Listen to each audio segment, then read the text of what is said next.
दोस्तों नमस्कार। आज के इस लेसन में again we are going to learn some very important words that are used in our everyday life. कुछ ऐसे शब्दों का हम इस्तेमाल करना सीखेंगे जिनका प्रयोग हम दैनिक जीवन में करते हैं और बेसिक वोकेबलरी के अंतर्गत ये एक चौथा लेसन है। तो जिन शब्दों को मैं आज कवर करने वाला हूँ एग्जाम्पल्स के माध्यम से उन्हें शुरू में लिख दिया गया है हिंदी में, आप देख सकते हैं। सभी ये वर्ब हैं। जैसा कि मैं आपको बता चुका हूँ कि प्रारंभ में मेरा फोकस ये है कि आपको अधिक से अधिक वर्ब का नॉलेज हो जिनका प्रयोग हम सबसे ज़्यादा करते हैं, और वर्ब जितनी ज़्यादा हमें पता हो जाएंगी उतनी आसानी से और उतनी जल्दी हम अपनी बात को इंग्लिश में कहना, बोलकर या लिखकर प्रारंभ कर देंगे। तो उसी श्रृंखला में ये चौथा वीडियो है वोकेबलरी डेवलपमेंट के सेक्शन में। चलिए प्रारंभ करते हैं। पहला एग्जांपल आप देख सकते हैं, हिंदी में लिखा हुआ है सेंटेंस, बीती रात पुलिस ने उसे कत्ल के सिलसिले में गिरफ्तार कर लिया। तो जिस वर्ड को अंडरलाइन किया गया है हिंदी के सेंटेंस में, उस वर्ड को इंग्लिश में क्या बोलते हैं वो इंग्लिश वाले सेंटेंस में उसे भी अंडरलाइन कर दिया गया है। तो वो क्योंकि वर्ब है इसलिए उसे अंडरलाइन किया गया है। बाकी आपको हो सकता है इन सेंटेंस में कुछ ऐसे वर्ड भी मिल जाएं जिसकी आपको ज़रूरत हो और आपको पता ना हो, तो उसको भी आप अपनी जानकारी में रख सकते हैं। तो बीती रात पुलिस ने उसे एक कत्ल के सिलसिले में गिरफ्तार कर लिया। तो इसे हम इंग्लिश में क्या बोलते हैं? Police arrested him in regard to का मतलब है यहाँ पर के सिलसिले में। इसके लिए अपन विथ रिगार्ड टू भी बोल सकते हैं, रिगार्डिंग भी बोल सकते हैं, कंसर्निंग भी बोल सकते हैं। बहुत सारे शब्द होते हैं। ये जो शब्द हैं इनके बारे में मैं एक अलग से वीडियो बनाऊंगा, उसमें बताऊंगा आपको। Police arrested him in regard to a murder case last night. तो जहाँ कहीं भी हमको गिरफ्तार करने से संबंधित कोई सेंटेंस बनाना है तो वहाँ पे हमको अरेस्ट शब्द का प्रयोग करना होगा। Depending upon the nature of the sentence will decide whether we have to use the first form और द सेकंड फॉर्म और थर्ड फॉर्म और the ING form of the verb. इस चीज़ का ध्यान रखना है कि कहाँ पे फर्स्ट फॉर्म का, कहाँ पे सेकंड, कहाँ पे थर्ड और कहाँ पर आईएनजी फॉर्म। सेकंड सेंटेंस आप देख सकते हैं, मध्य प्रदेश हाई कोर्ट ने उसे दोष मुक्त कर दिया। पिछले वीडियो में मैंने आपको बताया था दोष लगाना या आरोप लगाना, उसके लिए हम प्रयोग करते हैं वर्ड का अक्यूज, लेकिन उसका ये बिल्कुल उल्टा है, दोष मुक्त करना। आरोप आप पर कोई भी लगा सकता है। फॉर एग्जाम्पल, आपने मुझ पर चोरी का आरोप लगा दिया, you accused me of stealing your money. तो आरोप लगाने के लिए अपन अक्यूज शब्द का प्रयोग करते हैं। और दोष मुक्त कौन करता है? कोर्ट जो है उसके पास ये अथॉरिटी होती है कि वो आपको दोष मुक्त करे। तो यहाँ पर वही बात हो रही है, the MP high court acquitted him. तो एक्विटेड जो है एक्विट का ही सेकंड फॉर्म है, ACQUIT ये फर्स्ट फॉर्म होता है, उसका सेकंड फॉर्म है एक्विटेड। तो if somebody is acquitted of a particular allegation, that simply means that person has been set free from a particular type of accusation। उस व्यक्ति को उस particular type का जो आरोप है उससे मुक्त कर दिया गया है एक प्रॉपर इन्वेस्टिगेशन के आधार पर। तो बहुत काम का वर्ड है, इसे भी ध्यान में रखने लायक है। दोष मुक्त करने के लिए हम एक्विट शब्द का प्रयोग करते हैं। थर्ड आप देख सकते हैं सेंटेंस, उसने मुझ पर कानूनी कार्रवाई की धमकी दी। कई बार हमको बोलना होता है मैं तुम पे कानूनी कार्रवाई कर दूंगा, या उसने मुझ पे कानूनी कार्रवाई करने की धमकी दी। तो धमकी देने के लिए जिस शब्द का इस्तेमाल होता है उसको हम बोलते हैं threaten, THREATEN। He threatened me, उसने मुझे धमकी दी। किस चीज़ के लिए? To take legal action against me. तो कानूनी कार्रवाई करने के लिए अपन ये तीन वर्ड एक साथ इस्तेमाल करते हैं, टेक, लीगल, एक्शन। और इसके बाद अपन यूज़ करते हैं वर्ड अगेंस्ट का, और जिसके खिलाफ अपन को लेना है उसको उसके बाद में लगा देते हैं। यहाँ पर मेरे खिलाफ है तो अगेंस्ट मी, किसी और के खिलाफ होता है तो हिम, हर या किसी का नाम लिख सकते थे वहाँ पर। हालांकि इस शब्द के लिए हम एक सिंपल वर्ड का भी इस्तेमाल कर सकते हैं, दैट इज़ सू, SUE। तो सू का मतलब होता है किसी चीज़ के लिए आप कानूनी कार्रवाई कर रहे हैं और उसकी सुनवाई जो होगी कोर्ट में होगी। कोर्ट की कार्रवाई करना जिसको दूसरे शब्दों में बोलते हैं, उसी को सरल लैंग्वेज में बोलते हैं कानूनी कार्रवाई करना। तो दैनिक बोलचाल की लैंग्वेज में अपन टेक लीगल एक्शन यूज़ करते हैं। फॉर्मल लैंग्वेज में ख़ास तौर पे हम सू शब्द का प्रयोग करते हैं। जानकारी हमें दोनों की होनी चाहिए, इसलिए मैंने दोनों सेंटेंस आपको बता दिए। फोर्थ सेंटेंस में कह रहा है एक संधि के तहत पाकिस्तान 15 भारतीयों को अगले सप्ताह जेल से मुक्त करेगा। संधि को क्या बोलते हैं अपन, अब मैं पहले ही बता चुका हूँ कि क्योंकि ये वीडियो मुख्य रूप से वर्ब पे फोकस्ड है तो मैंने केवल वर्ब वाले वर्ड को अंडरलाइन किया है। यद्यपि आपको ऐसे बहुत सारे शब्द मिल जाएंगे जो इक्वली काम के हैं, उनको मैंने यद्यपि अंडरलाइन नहीं किया, तो उसका आप ध्यान रखें। जैसे इस सेंटेंस में काम का शब्द दिख गया आपको संधि, तो संधि मतलब एक प्रकार का म्यूचुअल एक अंडरस्टैंडिंग होती है दो कंट्रीज़ में, आपस में वो सहमत होते हैं कि भाई ऐसी कंडीशन में कौन सी कंट्री किस तरीके से रिएक्ट करेगी या रिस्पॉन्ड करेगी, तो उसको अपन इंग्लिश में बोलते हैं ट्रीटी। तो दो देशों के बीच में जो संधि होती है उसके लिए इंग्लिश में एक वर्ड होता है ट्रीटी। तो एक संधि के तहत, ये जो के तहत के लिए शब्द है इसके लिए अपन यूज़ कर रहे हैं एज पर या के अनुसार जिसको आप बोलते हैं।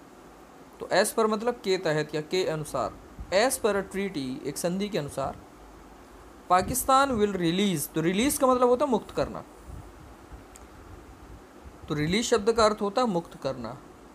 किन लोगों को, जिनको बंदी बना के रखा हुआ है। रिलीज शब्द का एक और प्रयोग किया जाता है मूवी वगैरह जब रिलीज़ होती हैं, आपने सुना होगा that movie is going to be release on next Friday. तो दोनों ही रेफरेंस में मैंने का इस्तेमाल करते हैं, जेल से मुक्त कर रहे हैं वहाँ पे भी रिलीज़, और कोई मूवी वगैरह रिलीज़ हो रही है तो वहाँ पे भी अपने इसको इस्तेमाल करते हैं।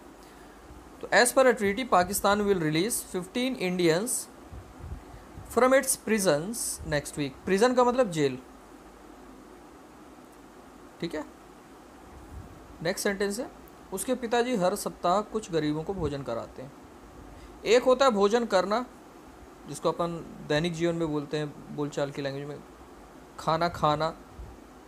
पहला खाना मतलब फूड, दूसरा खाना मतलब क्रिया, उसके लिए अपन यूज़ करते हैं ईट।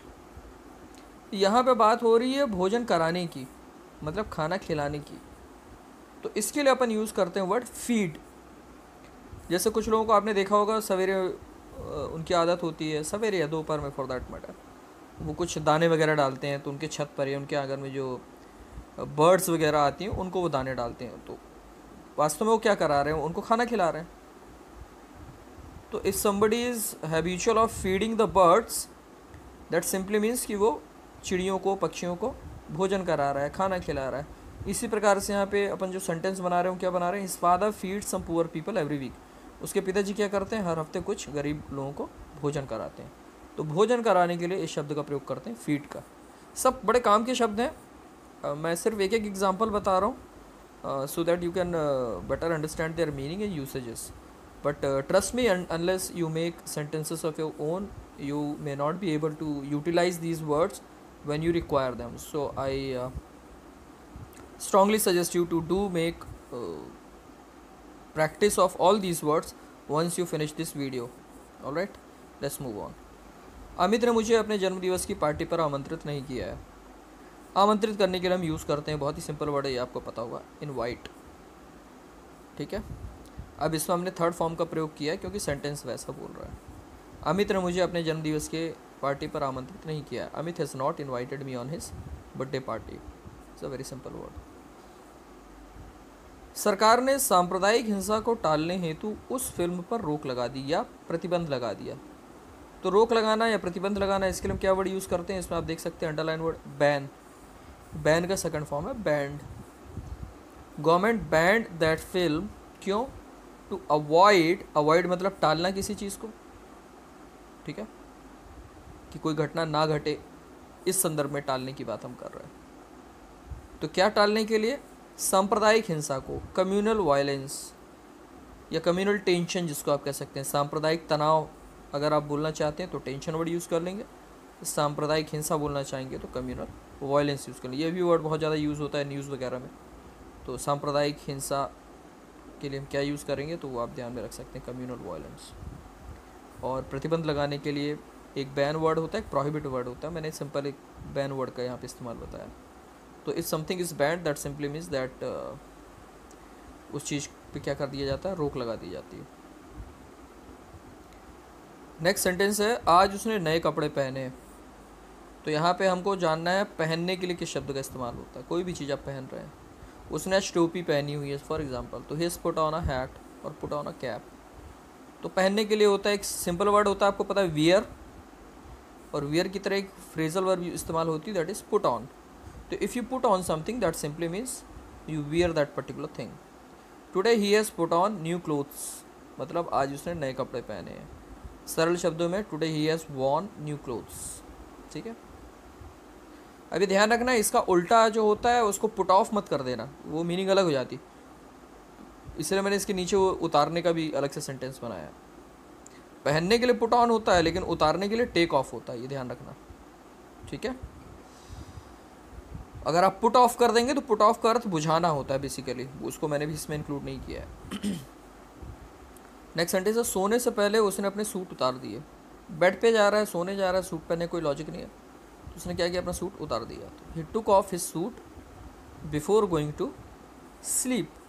यहाँ पे देखिए, यहाँ पे पुट ऑफ नहीं बोल रहे हैं, क्या बोल रहे हैं, टुक ऑफ। ठीक है, तो कपड़े उतारने के लिए अपन टेक ऑफ शब्द का प्रयोग करते हैं, क्योंकि यहाँ पास्ट सेंटेंस था इसलिए टेक का अपना टुक हो गया। अब कुछ महान लोगों के बारे में बात हो रही है यहाँ पर 10वें सेंटेंस में। कुछ लोग ठंड में स्नान नहीं करते, उनको ठंडे पानी से डर लगता है, या बिजली का बिल ज़्यादा ना आए तो हीटर का भी इस्तेमाल नहीं करते, तो गर्मी के पॉइंट ऑफ व्यू से वो थोड़ी सी पानी बचाने का भी सोचते हैं, दे मेक सेक्रीफाइसेस। तो उन लोग क्या करते हैं, ठंड में स्नान नहीं करते हैं। Some people don't take bath in winter. Winter बोलते हैं ठंड को, और स्नान करने के लिए हम इस फ्रेजल वर्ब का इस्तेमाल करते हैं, बहुत सिंपल सी, टेक बाथ। सिंपल टेक का मतलब होता है लेना, ठीक है, बाथ का मतलब होता है स्नान। तो if somebody doesn't take bath that simply means वो व्यक्ति स्नान नहीं करता है। But if you love cleanliness you would definitely take bath on regular basis. All right. Next sentence is 11th one. मैं अपने कपड़े खुद धोता हूँ या साफ करता हूँ। तो नहाने के लिए टेक बाथ, धोने के लिए क्या करते हैं अपन, wash. I myself wash my clothes. Wash मतलब धोना। कुछ शब्द आप मान सकते हैं बहुत सिंपल से हैं, बट मैं एक ले मैन के पॉइंट ऑफ व्यू से बता रहा हूँ कि आप में से कुछ बच्चे जो बिल्कुल अभी अभी स्टार्ट किए हैं तो उनके लिए ये शब्द भी इंपॉर्टेंट हो सकते हैं, उनकी जानकारी भी ना हो संभवतः। तो बहुत सिंपल से वर्ड ही हैं, बट जो शब्द हमको पता होते हैं वो हमें सिंपल लगते हैं, जो नहीं पता होते हैं वो इंपॉर्टेंट लगते हैं। So as simple as that. Let's move on to 12th one. बरसात में तुम्हें छाता लेकर चलना चाहिए। कई बार हम ऐसी कुछ बात कहना चाहते हैं जिसमें हम बोलना चाहते हैं किसी व्यक्ति को कुछ लेकर चलना चाहिए, तो उसके लिए हम जिस वर्ड का इस्तेमाल करते हैं that is known as carry. You should carry an umbrella during rainy season. All right, so if you carry something that simply means you always keep that particular thing with yourself. These days we are so habitual of our mobile phones that we almost always carry them with us, है ना। हम इतने habitual हो गए हैं phone के कि हम जहाँ भी जाते हैं उसको लेकर जाते हैं। We always carry our smartphone. 13 number का सेंटेंस है अमित ने सुमित को धोखा दिया। बहुत ही काम का सेंटेंस है। अब इस जीवन में आए हैं और बिना धोखा खाए और बिना धोखा दिए चले गए, मतलब आपका जीवन अभी अधूरा है। तो इस शब्द का इस्तेमाल कहीं ना कहीं आपको करना ही पड़ेगा, या तो अपनी बात बताने के लिए या तो किसी की खरी खोटी सुनने के लिए। तो धोखा देने के लिए दोनों में से किसी भी शब्द का इस्तेमाल किया जा सकता है। बिट्रे शब्द का भी इस्तेमाल करते हैं, डिसीव शब्द का भी इस्तेमाल कर सकते हैं। दोनों का अर्थ होता है धोखा देना। अमित बिट्रेड सुमित या अमित डिसीव्ड सुमित। अमित ने सुमित को धोखा दिया। 14th, वह मुझसे बदला लेना चाहता है। बदला लेना मतलब किसी ने किसी को कुछ नुकसान पहुंचाया, और जिस व्यक्ति को नुकसान पहुंचाया वो व्यक्ति शांति से नहीं बैठ पा रहा, उसको लग रहा है कितने जल्दी में I should settle my accounts, मुझे अपना बदला लेना। तो उस बदला लेने के लिए हम जिस वर्ड का इस्तेमाल करते हैं that is take revenge. He wants to take revenge of me. वह मुझसे बदला लेना चाहता है। कई जगह पर ऑफ की जगह ऑन का भी इस्तेमाल करते हैं। Both are acceptable, so nothing to worry about. 15th one is उसने यह किताब 300 रुपये में खरीदी। खरीदना बहुत ही सिंपल वर्ड है, आप में से बहुत से लोगों के लिए जिनको नहीं पता है वो समझ जाए। बाय का सेकंड फॉर्म लगा रहे हैं अपन। He bought this book at the cost of ₹300। खरीदने के लिए बाय, तो बेचने के लिए सेल। मुझे अपना पुराना फ़ोन बेचना है। बेचना मतलब सेल करना है, तो I have to sell my old phone. 17 sentence है, उसे उस स्कूल के प्राचार्य के पद पर नियुक्त किया गया है। नियुक्त करना मतलब किसी को किसी पोस्ट पर बैठाना, उस पोस्ट पर बैठाकर उसे उसकी जवाबदारी सौंपना ऑफिशियली, ठीक है, उसको अपन बोलते हैं नियुक्त करना। किसी की जॉब लग गई है तो किस पोस्ट पे लगी है, तो वो जो जॉब दी जाती है उसको हम बोलते हैं नियुक्त करना। तो he has been appointed as the principal of that school, उसे उस स्कूल के प्राचार्य के रूप में नियुक्त किया गया, अपॉइंटेड। तो जॉब दिया गया तो अपॉइंटेड, और बर्खास्त किया गया तो टर्मिनेट। रिश्वत लेने के आरोप में उसे बर्खास्त कर दिया गया। 18 सेंटेंस जो है, तो बर्खास्त करना मतलब उसको नौकरी से निकाल दिया गया। तो he was terminated on account of, on account of का मतलब होता है की वजह से। तो he was terminated on account of taking bribe. Bribe मतलब रिश्वत, टेक का मतलब पता ही है लेना। तो रिश्वत लेने के आरोप में उसे क्या किया गया, टर्मिनेट कर दिया गया, निकाल दिया गया, बर्खास्त कर दिया गया। 19 नंबर है, वह सभी प्रकार के इलेक्ट्रॉनिक उपकरण सुधार सकता है। मतलब जब कोई इलेक्ट्रॉनिक उपकरण काम करना थोड़ी सी उसका बिगड़ जाता है या अच्छे से काम नहीं करता है या बिल्कुल काम नहीं करता है, तो हम क्या करते हैं, उसे किसी न किसी इंजीनियर के पास ले जाते हैं। तो वो इंजीनियर करता क्या है basically, that engineer repairs that electronic equipment और डिवाइस और इंस्ट्रूमेंट और machine, what ever you call it. वही बात आप यहाँ पे कह रहे हैं, he can repair all kinds of electronic equipments और डिवाइसेस। वो सभी प्रकार के इलेक्ट्रॉनिक उपकरण सुधार सकता है। तो किसी वस्तु को सुधारने के लिए हम रिपेयर वर्ड का इस्तेमाल करते हैं, बट सुधारने के लिए और भी कुछ चीज़ें होती हैं, जैसे आदत या अपना तरीका, जीने का तरीका, है ना। तो उसी से संबंधित नेक्स्ट सेंटेंस है, ताकि कन्फ्यूज़न ना हो। मैंने इनको साथ में लेके क्यों बता रहा हूँ, ताकि इनके प्रयोग में गलती ना हो, क्योंकि मैंने शुरू से ही कहा है ट्रांसलेशन को मैं अवॉइड करता हूँ, लेकिन कई जगह पर उसको आपकी समझ के लिए मेरे को इस्तेमाल करना होता है। बट मेरा प्रयास यही कि वो बताते समय भी मैं कुछ ऐसा ना बताऊँ जिससे आपको कोई ना कोई आपसे गलती हो जाए। तो उस बात को ध्यान में रखते हुए मैं साथ में वो सारे शब्द लेके चल रहा हूँ जो आमतौर पे गलती करने के लिए विवश करते हैं। जैसे सुधारने के लिए मैंने रिपेयर वर्ड बताया, अब आपके माइंड में थॉट आ गया मुझे अपनी आदत सुधारनी चाहिए, और आपने सेंटेंस बोल दिया I should repair my habits, तो वो गलती हो जाएगी, क्योंकि आपको पता नहीं कि आदत सुधारने के लिए हमको रिपेयर नहीं बल्कि मेंड शब्द का या वर्क अपॉन शब्द का या इम्प्रूव शब्द का इस्तेमाल करना चाहिए। इसलिए मैंने साथ में बता रहा हूँ इसको। लास्ट सेंटेंस है, हमें अपनी आदत सुधारनी चाहिए। We should mend our ways, और we should work upon our habits, और we should improve our habits. तो आई होप कि आज का लेसन भी आपके समझ में आया होगा, आपको काम की चीज़ें मिली होंगी, और आप इनको ध्यान से पढ़ें, समझें, प्रैक्टिस करें। और आज के सेंटेंस में, आज के इस लेसन में जो भी हमने सीखा है उसके आधार पर एक छोटी सी एक्सरसाइज हमेशा की तरह मैंने दी है। बस इस बार एक्सरसाइज का पैटर्न थोड़ा सा अलग है। इस बार मैंने क्या किया है कि हर सेंटेंस के लास्ट में आपको 2 ऑप्शन दिए हैं, तो उन ऑप्शन को ध्यान में रखते हुए, उनकी मीनिंग को ध्यान में रखते हुए, उस सेंटेंस में जो ऑप्शन आपको ज़्यादा सूटेबल लग रहा है, जो भी ऑप्शन आपको ज़्यादा सूटेबल लग रहा है, तो उसका इस्तेमाल करना। ये आंसर्स हैं इसके, ठीक है, ये ऊपर एक्सरसाइज है। तो पहले आपको इस एक्सरसाइज को अटेम्प्ट करना है हमेशा की तरह, ऑलराइट। और एक्सरसाइज को अटेम्प्ट करने के बाद दोनों में से जो भी ऑप्शन वहाँ पे सूट कर रहा है, उसका जो फॉर्म वहाँ पे अप्रोप्रिएट लग रहा है उस फॉर्म में यूज़ करके फिर आपको आंसर वाले पार्ट में जाके वहाँ पर वीडियो को पॉज करके आप मैच कर सकते हैं कि आपने सही आंसर उसमें फिट किया है नहीं किया। इनकेस कुछ गलतियाँ हो रही हैं तो उसको आप देखें क्या गलती हो रही है। सिंपल सेंटेंसेस मैं सारे बता चुका हूँ ऑलमोस्ट। अभी जो 2-4 बचे हैं पैसिव वॉइस कुछ स्ट्रक्चर, वो मैं आने वाली वीडियो में कवर करूँगा। तो आज के लिए इतना ही, फिर हम कुछ नई बातों को लेकर हाजिर होते हैं। तब तक के लिए अपना ध्यान रखें। Take care, bye bye.